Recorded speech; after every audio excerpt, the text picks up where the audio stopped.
On the day of my son's wedding, I was served the last scraps of food, already cold. He laughed and told his wife, "She's used to finishing what's left of life." Everyone laughed. No one noticed when I left.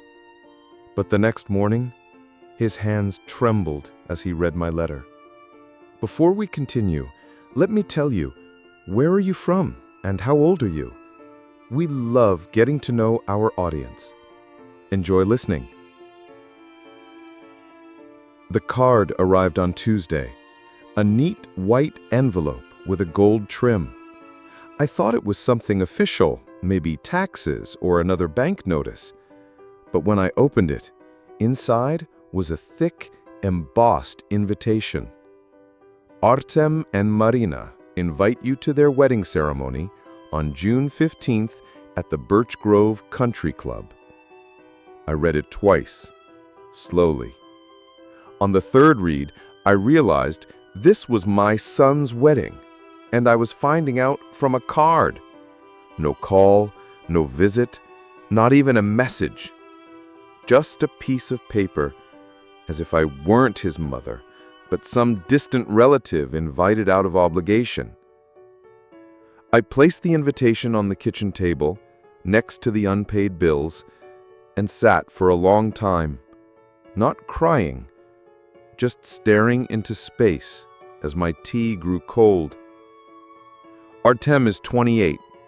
He works at an IT company, lives in Sochi in a downtown studio apartment that costs more than I earn in 6 months. I've seen Marina only twice. The first time was on his birthday, when she arrived without a gift, but with an expression as if she'd accidentally wandered into the wrong building.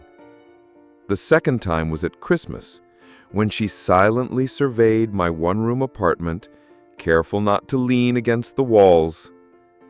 I served dinner on simple dishes, covered the table with oilcloth, and poured tea from a teapot.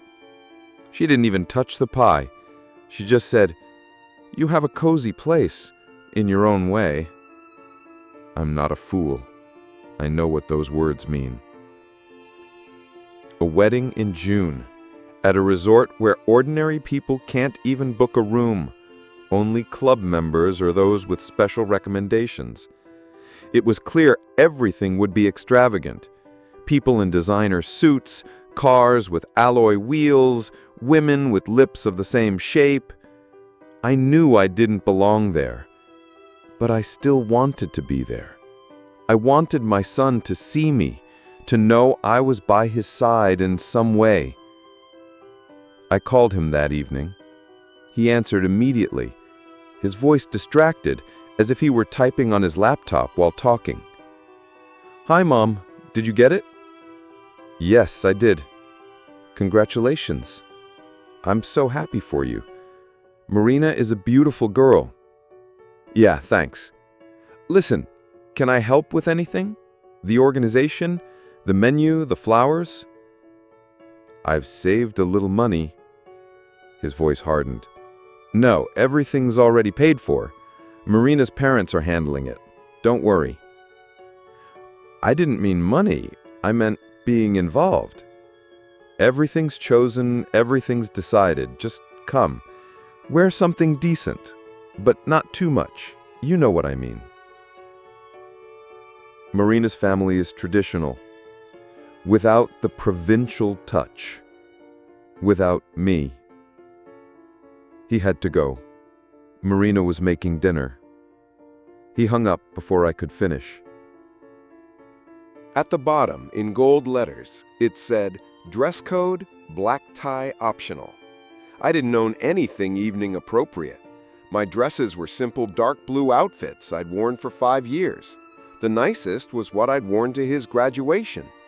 That's when I decided, no matter what, I would go. I would make sure he wasn't ashamed of me. Even if he didn't ask, even if he didn't expect it, I was still his mother. Over 3 months, I saved everything I could.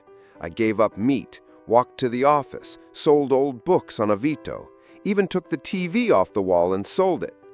In May, I found a dress, Emerald green, simple, no sequins, but it fit perfectly. I bought beige gray heels on installment. Then I went to a salon. The stylist refreshed my gray hair with a light style. I looked in the mirror and thought for the first time in a long while, I'm no worse than others. I'm just from a different world. But I'm a woman. On the wedding day, I woke at 6 a.m., made coffee, and set an extra alarm just to be sure I wouldn't be late. The dress hung on the hanger like a symbol. I put it on carefully, my heart pounding as I looked in the mirror. A stranger, tween, proud, not young, but real. I took my purse and left. The bus to the resort was long, dusty, and hot. I arrived early and immediately understood I didn't fit in. Shiny cars, bottles of champagne that cost as much as my rent, smiles practiced for photos. And my son, at the entrance in a tuxedo, perfect hair, confident posture, laughing with his future father-in-law. I approached. He saw me, and his smile faltered for a second. "Mom, you came." I did. I adjusted his tie like I used to when he was a child going to a school event. He pulled away slightly. "You look fine." A long pause, but that's what he said. Fine. Viktor Alexievich, Marina's father, extended his hand. "Tatiana Viktorovna, a pleasure. Artem has told me about you." "I'm his mother. I work in insurance, just an operator. Today, I'm just the mother of the groom." He nodded and turned back to his conversation. I was there, but invisible. The banquet hall was spacious and bright.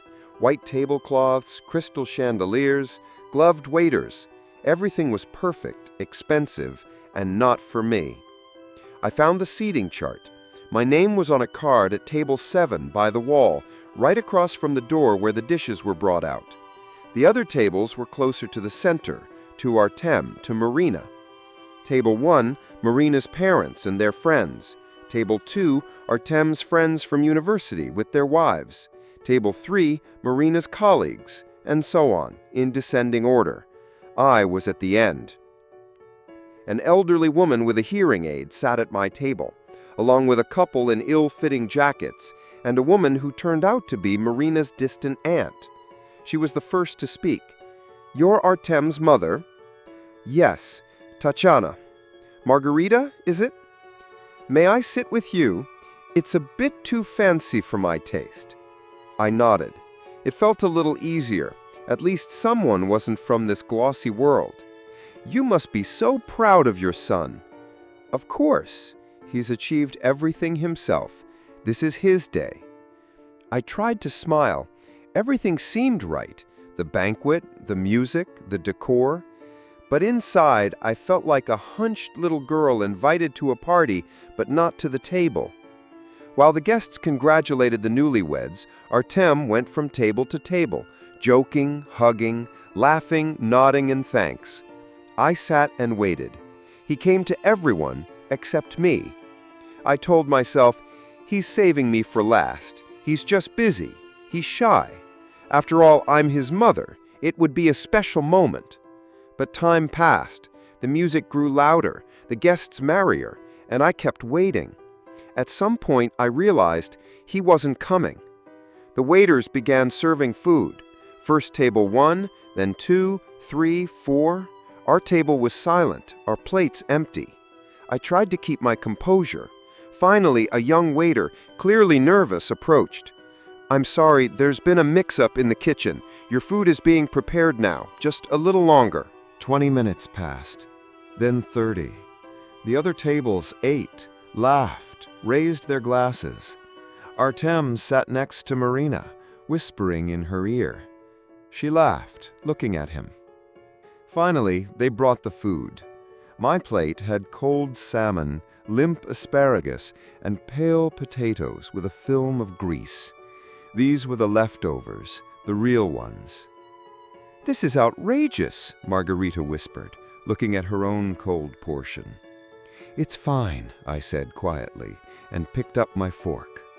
I was used to this. Used to being last, used to eating what was left, used to not complaining. Then I heard his voice.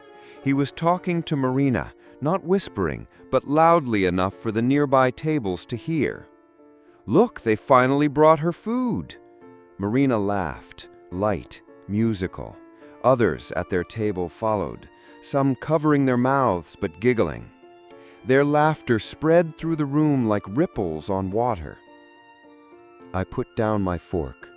I didn't tremble. I didn't even look at him. I just listened. Then I said softly, "I don't eat leftovers. I live on them." Margarita looked at me in shock. He stood up, began his official speech, thanking Marina's parents, her friends, the organizers, the waiters, even the DJ. There was no word for me.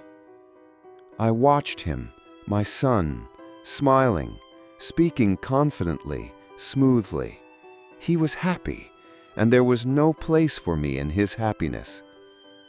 When the room applauded, something inside me switched off. Not broken, not shattered, just gone, like a light bulb that burns out and doesn't flicker again.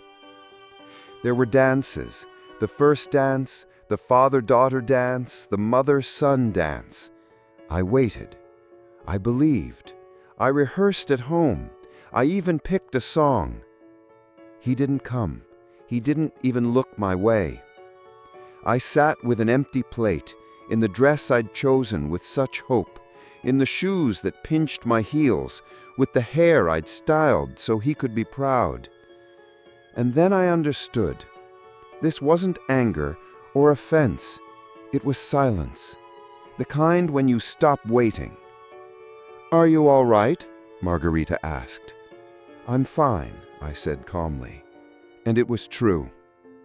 I stood, smoothed my dress, went to the coat check, took my purse, and left. No one noticed, not even him. I stood at the entrance. Behind me, noise, music, joy. Ahead, the evening, damp air, solitude. But I wasn't in pain. "Tatiana Viktorovna," Margarita caught up to me.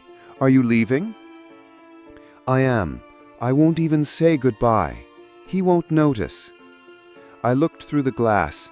He was at the bar laughing with friends, free, happy, light, without me. "Everything is as it should be," I said quietly. At home, it was quiet. I took off the dress carefully, as if removing something that wasn't mine, and hung it in the closet. Cold tea, a lamp left on. I sat at the table, opened my laptop, and started a new email. The recipient, Artem. At first, there were no words, just silence. Then, as if from deep within, it came. "Artem, I'm not writing to you in anger or resentment. I'm writing in understanding. Thank you for making everything clear at your wedding, not with hints or half-tones, but directly, honestly. You showed me my place. You said I'm used to eating life's leftovers, and you're right, I am used to leftovers.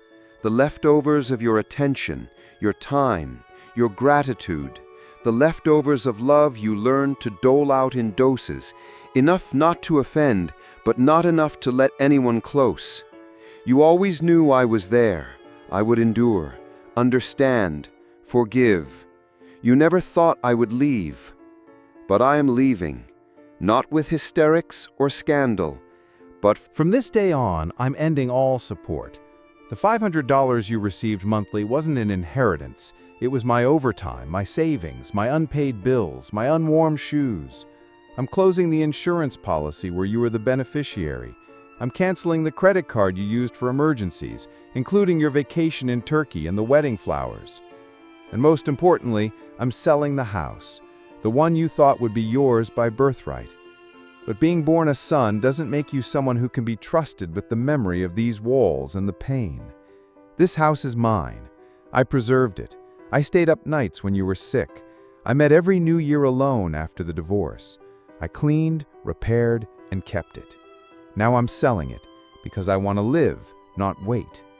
You often asked why I never remarried after your father. Because I was busy. I built your life. The price was forgetting my own. I thought if I gave you everything, you would love me not for my role, but as a person. I was wrong. You got used to taking and not noticing.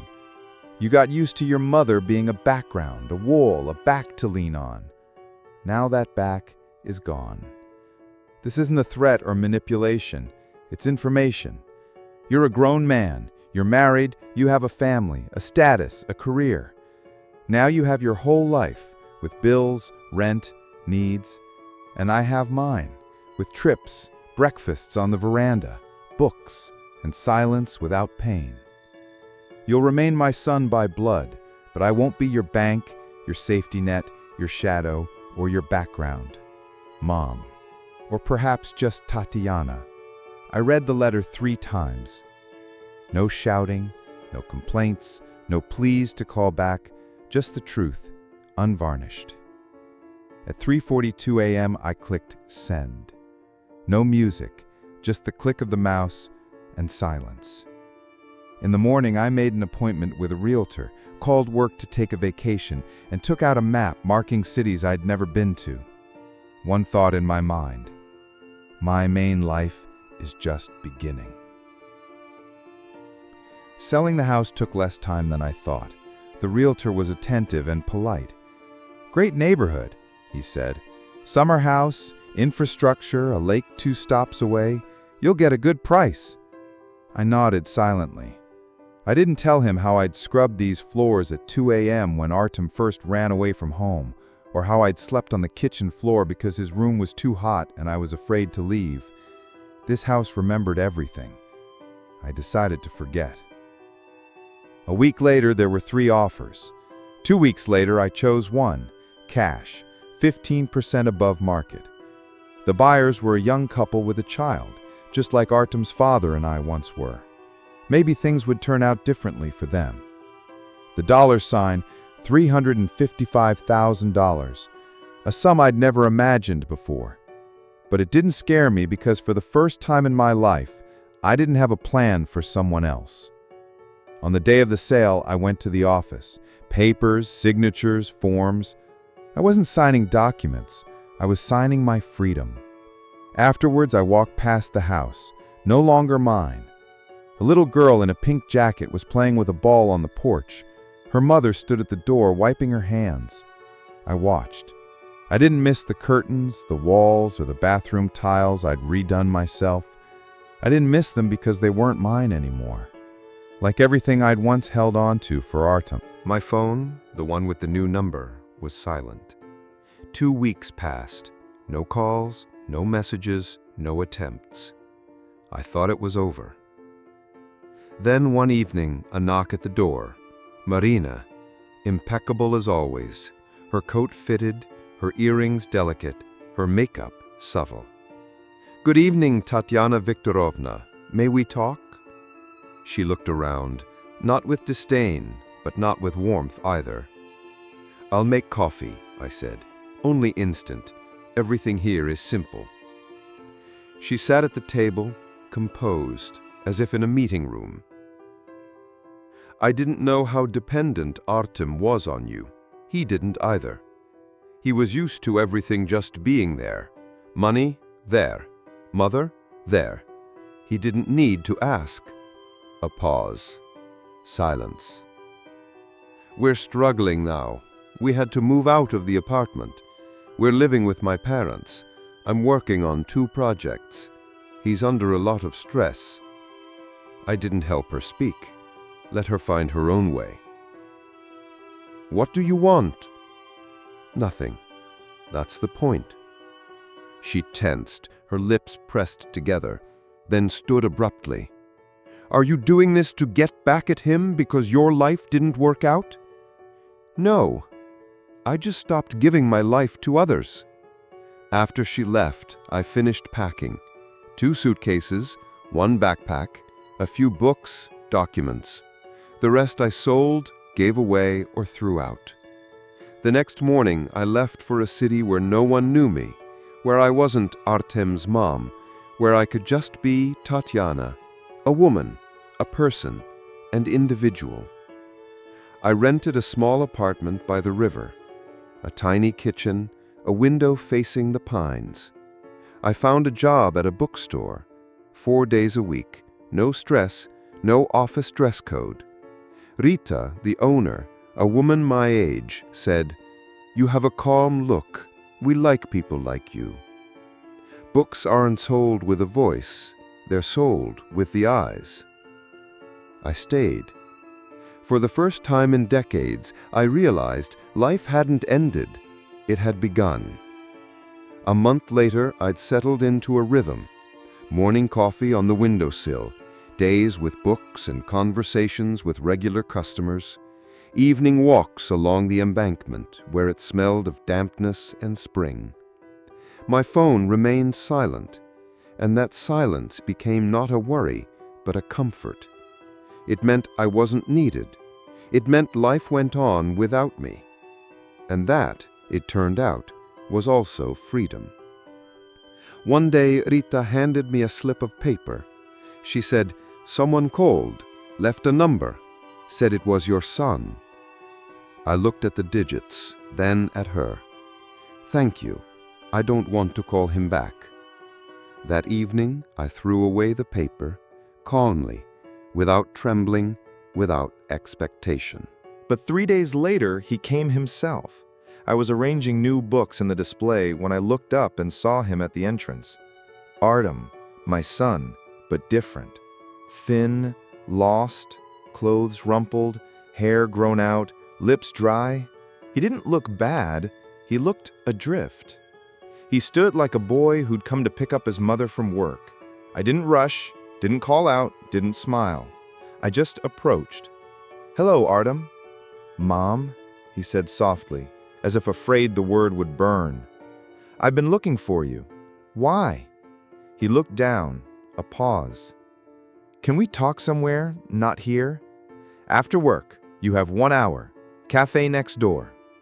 He ordered 2 coffees, mine with foam, just as I used to like.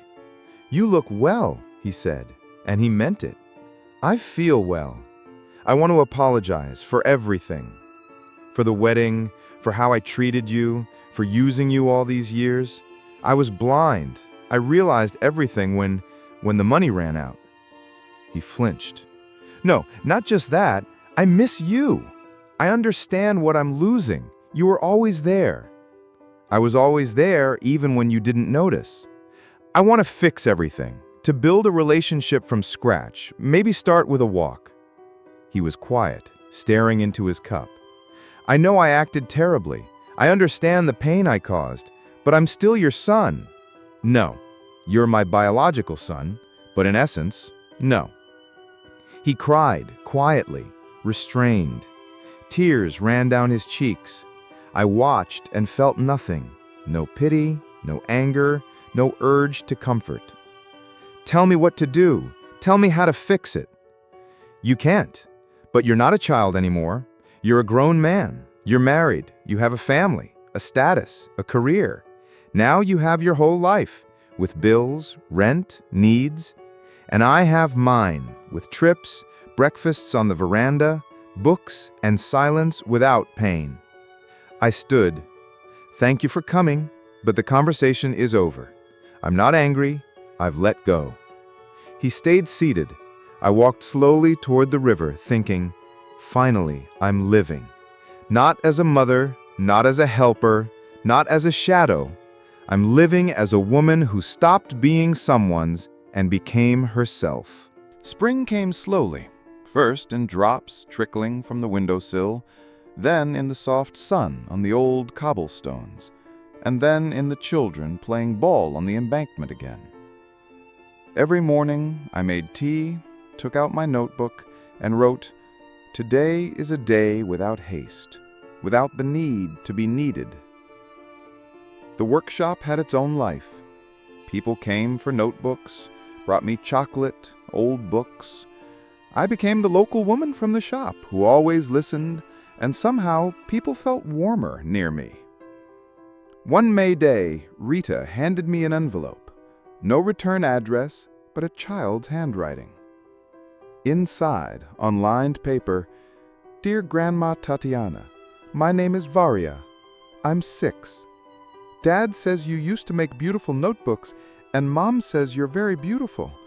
I love to draw. Can I have a notebook? I'll draw something for you too. I really want to meet you." Varya, daughter of Artem and Marina. I read the letter, holding the paper with both hands. No reproach, no manipulation, just a child's request. The next day, I made her a notebook, a light cover with a fabric heart, thick paper, pages with quotes about summer and kindness.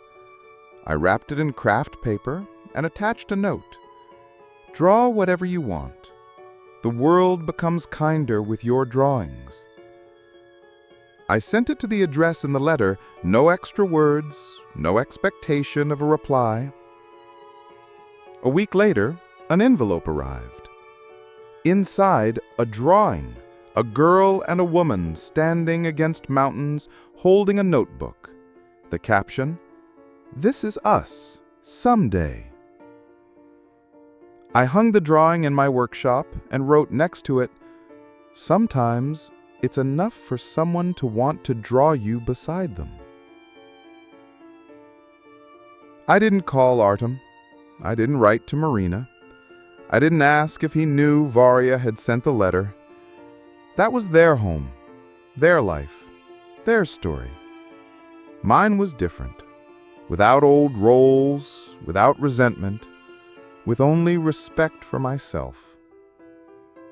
One morning, standing by the open window with a cup of tea, I caught myself thinking, I'm finally living in a world where nothing asks me to disappear for someone else. And in that lies all the happiness. Quiet, warm, present. Summer arrived unnoticed, first with the scent of heated pines on the path, then with open windows and curtains swaying in the breeze, and then with the realization that I'd stopped counting the days. I no longer waited for letters, checked my phone, or looked to see if anyone had messaged me. Varya sent another drawing, Grandma with a pie, and next to her, a cat with a crown. This is us. I didn't know if she would come, if she would be allowed, if she would want to. But for the first time in many years, I wasn't afraid of not knowing. Because now I had enough inner peace not to try to control every step. The workshop became a quiet place for people tired of talking. Mothers with children, teachers, lonely men with eyes long silent came by. It's like a tea house here, a woman who bought her 5th notebook once said. Not a single extra word, just what mattered. I took walks until late at night along the embankment, past old wooden houses, past gazebos where teenagers played guitar. I sat on a bench, took out my thermos, and silently watched the water. I didn't remember. I didn't fantasize. I just was. One day, a young woman stood at the entrance to the shop, nervous, holding a drawing. My mother passed away. I found her diary. Inside was your notebook. I just wanted someone to fix it.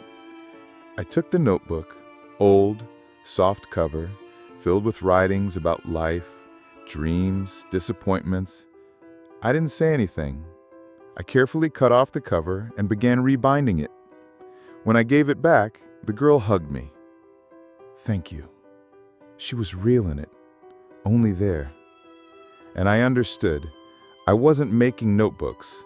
I was giving people the right to be themselves, at least on paper.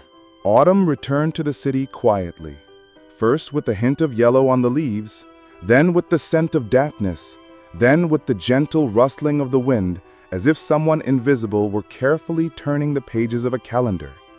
I lived without rushing, baked apple pies, cleared dry leaves from the windowsill, changed the notebooks in the display to warm tones with chestnut ribbons. The world became mine, not foreign, not obligatory, just my own. One morning, I found a letter in the mailbox. A pink envelope. Neater handwriting than last time. Inside, a handmade card. The shop. A woman in a green shawl at the door and a girl with a backpack. Grandma, I'm coming for the holidays. Mom says if you don't mind. Dad doesn't say anything, but I'm coming anyway because I really want to. And I'm already 8. I know how to bake and read and keep secrets. Love, Varya. I didn't cry or smile. I just sat by the window with the letter, thinking, here it is. Not as retribution, not as forgiveness, but as something new. I took the notebook I had kept for myself but never filled. I opened the first page and wrote, if someone ever asks how a second life begins, I'll answer, from the moment you first weren't afraid to open a letter. And there was no pain, just someone who simply wanted to be near, without conditions, without demands. Varya arrived at the end of October, standing on the porch in a bright jacket, hugging her backpack, with Margarita, Marina's mother, beside her. Artham wasn't with them. She ran up immediately. Grandma, hi! I was so afraid you'd change your mind. I didn't. I brought you drawings, jam, and new words. I learned the word infinity. That's you. I hugged her, not as a grandmother, not as a victim, but as a person who understood I was no longer alone. That evening we drank cocoa. She flipped through my old notebooks asking, who wrote this? Why is there a teardrop here? Can I write too? I nodded, and at one point, watching her sit on the floor and draw, I thought, she'll remember me not as someone who endured, but as someone who once chose to live. Life didn't give me everything I wanted, but it gave me the main thing, my name, my place, and someone who asked for nothing but my presence. Maybe that's enough.